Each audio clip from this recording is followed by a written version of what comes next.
আপনি কি জানেন একটা মেয়েকে ছোট করার সবচেয়ে নীরব উপায় হলো তার দিকে তাকিয়ে চুপচাপ বিচার করা।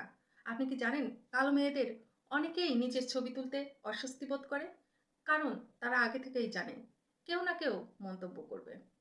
আপনি কি জানেন বিয়ের জন্য প্রোফাইল বানানোর সময় অনেকে ইচ্ছা করে ছবিতে লাইট বাড়িয়ে দেয়, শুধু একটু ফর্সা দেখানোর জন্য। আপনি কি জানেন এই ছোট ছোট পরিবর্তনগুলোই দেখায় সমাজ কিভাবে একজন মানুষকে নিজের মতো থাকতে দেয় না। আপনি কি জানেন একজন মেয়ে যখন নিজের আসল রূপ নিয়ে গর্ব করতে শেখে, তখনই সে সত্যিকারের সুন্দর হয়ে ওঠে। আপনি কি জানেন যে মানুষ আপনাকে আপনার মতো করে গ্রহণ করে না, সে কখনোই আপনার জন্য সঠিক না। আপনি কি জানেন নিজেকে লুকিয়ে রাখলে নয়, নিজেকে নিজেকে মেনে নিলেই আত্মবিশ্বাস আসে। আপনি কি জানেন সৌন্দর্য কোনো প্রতিযোগিতা না, এটা একটা অনুভূতি যা ভেতর থেকে আসে।